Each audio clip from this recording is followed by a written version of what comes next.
শিল্প সাহিত্য চর্চাকে রাজনীতিকরণ করা কখনোই সভ্য সমাজের পরিচায়ক নয়।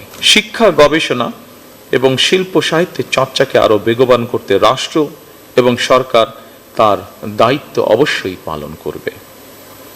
আমি বিশ্বাস করি শিক্ষা, গবেষণা এবং শিল্প সাহিত্য চর্চাকে রাজনীতিকরণ করা কখনোই সভ্য সমাজের পরিচায়ক নয়।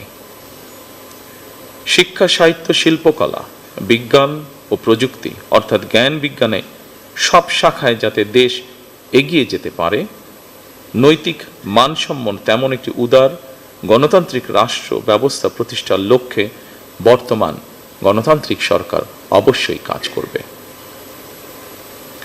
আমাদের এই যাত্রায় দেশের বিজ্ঞজনদের দিক নির্দেশনা অবশ্যই প্রত্যাশিত। সম্মানিত সুধীবৃন্দ, আমাদের জাতীয় ইতিহাসে ফেব্রুয়ারি মাসের গুরুত্ব অপরিসীম, আর 21শে ফেব্রুয়ারি আমাদের আত্মপরিচয়ের স্মারক। বলা যায় আমাদের সংস্কৃতি চেতনার প্রাণ প্রবাহ 21শে ফেব্রুয়ারি।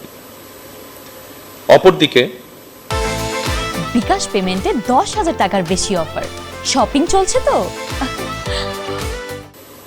21শে ফেব্রুয়ারি একদিকে মাতৃভাষা মর্যাদা প্রতিষ্ঠার সংগ্রাম এবং একই সাথে এটি ছিল জালেমের বিরুদ্ধে নিজেদের অধিকার প্রতিষ্ঠার আন্দোলন।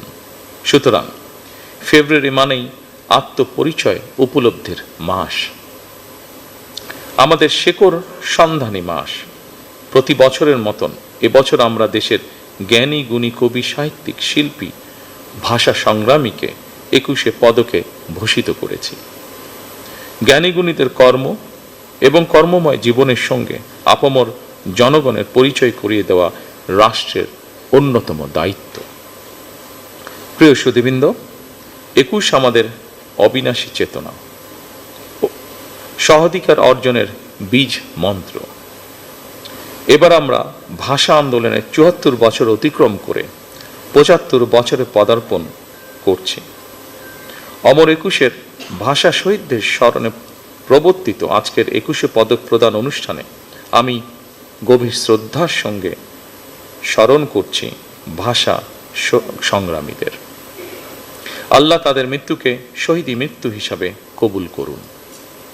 আজ যারা 21শে পদকে ভূষিত হলেন, আপনাদের সবাইকে জানাই আন্তরিক অভিনন্দন এবং শুভেচ্ছা।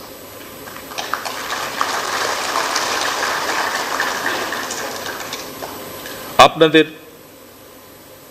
সৃজন মুখর জীবন আরো দীর্ঘ হোক, কল্যাণময় হোক, আল্লাহর দরবারে সেই প্রার্থনা করছি। বাংলা ভাষা ও সাহিত্য নিশ্চয়ই একদিন বিশ্ব সাহিত্যের জগতে আলো ছড়াবে, এমন গর্বিত দিনের প্রত্যাশা করে আমি আমার বক্তব্য শেষ করছি। আল্লাহ হাফেজ। বাংলাদেশ জিন্দাবাদ।